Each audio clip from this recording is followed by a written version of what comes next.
បើសូមចម្រើនពរញាតិញោមសាធុសពប្រុសស្រីទាំងអស់ជាពិសេសញាតិញោមដែលមកប្រជុំសន្និនិបាតបានចូលរួមនៅកម្មវិធីបុណ្យជាបណកិច្ចរបស់លោកម្ចាស់ផល្លាតុញដែលលោកបានសុគតទៅនៅថ្ងៃទី24ខែមេសាកន្លងទៅនេះហើយខ្ញុំកណ្ណាអាត្មាភាពទាំងជាមិត្តសម្លាញ់ណាអាត្មាត្រូវតែមកជូនដំណើរលោកជាលើកចុងក្រោយមិត្តភាពស្គាល់នៃការរាប់អានអាត្មាជាមួយនឹងលោកគឺមានរយៈពេល9ឆ្នាំរាប់ចាប់តាំងពីឆ្នាំ2018រហូតមកដល់ពេលនេះអញ្ចឹងអាត្មាបានជួយលោកជាច្រើនដោយលោកបានដឹងដោយខ្លួនលោកហើយអាត្មាជាមនុស្សបែបណាសម្រាប់លោករហូតតតែពេលនេះលោកបានលាពួកយើងទាំងអស់គ្នាទៅហើយញាតិញោមអញ្ចឹងដូច្នេះថ្ងៃនេះខ្ញុំកណ្ណាអាត្មាភាពនិមន្តមកពីឆ្ងាយគឺមានគោលបំណងតែមួយទេដោយសេចក្តីស្រឡាញ់និងគោរពរាប់អានហើយបច្ចុប្បន្នលោកក៏នៅជាមួយអាត្មាភាពដែរពេលដែលនៅមានប្រជជនអញ្ចឹងរយៈពេល9ឆ្នាំនេះគឺអាត្មាដូចជាប្អូនរបស់លោកដែរញាតិញោមនៅឆ្ងាយញាតិញោមប្រហែលជាមិនដឹងទេសាច់រឿងនៃការស្គាល់របស់លោកជាមួយនឹងអាត្មាតែមានតែអាត្មាទេដែលយល់ពីលោកច្រើនអាចថាគ្រួសារក៏មិនដល់អាត្មាដែររយៈពេល9ឆ្នាំនេះគឺវាច្រើនណាញោមមែនទេច្រើនអញ្ចឹងសូម្បីតែទៅនៅបាត់ដំបងលោកមកនៅវត្តជាមួយអាត្មាក៏អាត្មាជាអ្នកយកទៅដែរទៅនៅកុដិថ្មក៏អាត្មាអ្នកយកទៅដែរអត់បច្ច័យក៏អាត្មានាំទៅបនដែរទៅពេទ្យក៏អាត្មាអ្នកនាំទៅដែរអញ្ចឹងលោកមានទុក្ខលំបាកលោកមានសេចក្តីទុក្ខយ៉ាងណាក៏អាត្មាដឹងដែរព្រោះកុដិអាត្មានិងកុដិលោកគឺនៅជាប់គ្នារហូតដល់លើកចុងក្រោយនេះក៏អាត្មាជាអ្នកយកលោកទៅពេទ្យដែរអញ្ចឹងសុខទុក្ខនិងការលំបាករបស់លោកអាត្មាជួយលោកបានច្រើនអញ្ចឹងអាចថាអាត្មាបន្ទាប់ពីគ្រួសារលោកទៅមានតែអាត្មាទេដែលអាចថាដឹងពីសុខទុក្ខលោកច្រើនរហូតមកដល់ពេលនេះលោកបានទៅចោលអាត្មាហើយតែមុននឹងលោកទៅក៏លោកបានទេទលាដែរលោកប្រាប់ថាលោកមិនបានរស់នៅយូរទៀតទេហើយអាត្មាក៏សំណូមពរទៅលោកវិញថាទោះបីជាលំងពិបាកយ៉ាងណាលំងកុំសឹកឲ្យសោះលោកយល់ព្រមនឹងអាត្មាលោកអត់សឹកទេសូមថាបើលោកអស់ជីវិតសូមឲ្យអស់ភេទជានៅលោកកុំឲ្យអស់ពីលោកនឹងទៅឲ្យសឹកទៅបានសុគតខ្ញុំកណាអត់ចង់បានទេលោកក៏ព្រមទទួលយកថាលោកស៊ូសុគតនៅលោកប៉ុន្តែពាក្យមួយដែលអាត្មានៅតែសំណោះលោកថ្ងៃដែលអាត្មាយកលោកចូលបន្ទប់សង្គ្រោះបន្ទាន់ជាមួយនឹងព្រះអង្គខាងលិចនេះលោកផ្ដាំថាលោកអត់តន់ចង់ស្លាប់ទេលោកចង់រៀនចប់សិនអាត្មាក៏នៅតែសំណោះពាក្យហ្នឹងលោកថាលោកអត់តន់ចង់ស្លាប់ទេ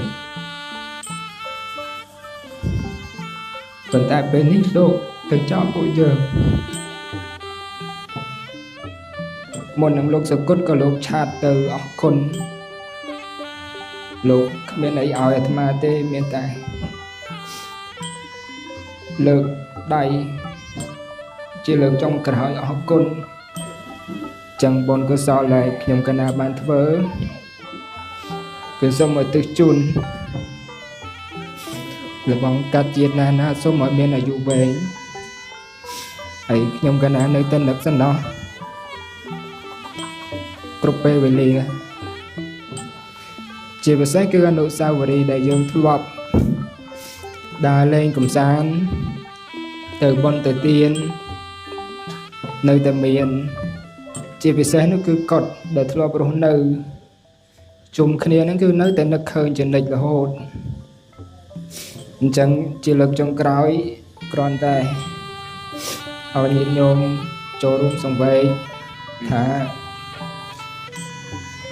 លោកបានលាពួកយើងទៅហើយគ្មានថ្ងៃត្រឡប់ក្រោយទេញាតិញោមអញ្ចឹងនៅក្នុងគណៈវេលាឱកាសនេះខ្ញុំកណាអាត្មាភាពព្រមទាំងលោកម្ចាស់ទាំង5ព្រះអង្គ6ព្រះអង្គនេះចូលរួមនៅសេចក្តីសង្វេគនិងទុក្ខលំបាកមួយនេះដល់គ្រួសារនៃសពហើយខ្ញុំប្រកាសណានឹងធ្វើដំណើរជូនលោកជាលោកចុងក្រោយឲ្យដល់ទីបញ្ចប់ក្នុងមួយឆាកជីវិតរបស់លោកនេះប៉ុន្តែនៅមានរឿងជាច្រើនទៀតដែលអាត្មាមិនអាចនិយាយបានទេសូមនិយាយតែប៉ុណ្្នេះចុះប៉ុន្តែមុននឹងបញ្ចប់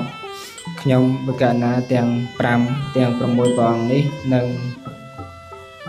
ចូលរួមនៅការបាំងស្គលជូនដល់លោកម្ចាស់ផល្លាតុញដែលជាបងរាប់អានជាមួយនឹងខ្ញុំប្រកាសណាអាត្មាភាពនៅក្នុងគណៈវេលាឱកាសនេះសូមអនុមោទនាសូមអនុមោទនាចឹងញាតិញោមចាំស្ដាប់ព្រះសង្ឃដើម្បី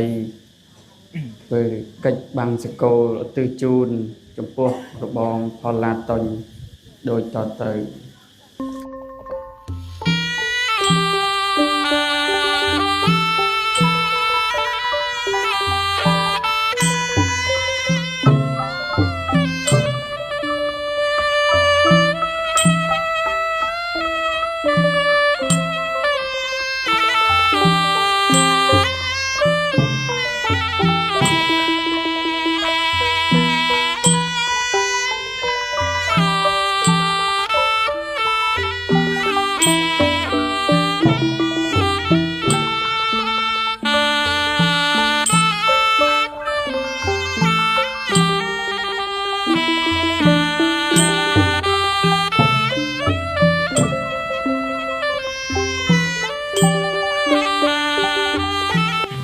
កទាំងអស់នេះក៏បានមកពីបរិស័ទរបស់លោកផ្ទាល់ដែរ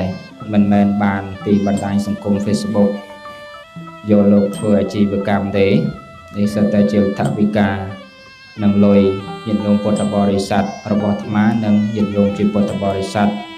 របស់លោកអញ្ចឹងខ្ញុំកណ្ដាអាត្មាភាពទាំង4ទាំង5ព្រះអង្គនេះនឹងចូលរួមជាបច្ច័យដោយផ្ទាល់ចំនួន80,000រៀលនិងជូនលោកឪពុកនិងអ្នកម្ដាយរបស់លោកម្ចាស់ផល្លាតុញទាំង2នាក់ចំនួន40,000រៀលចឹងសូមអនុមោទនាហើយចឹងសូមអរគុណបងណាបង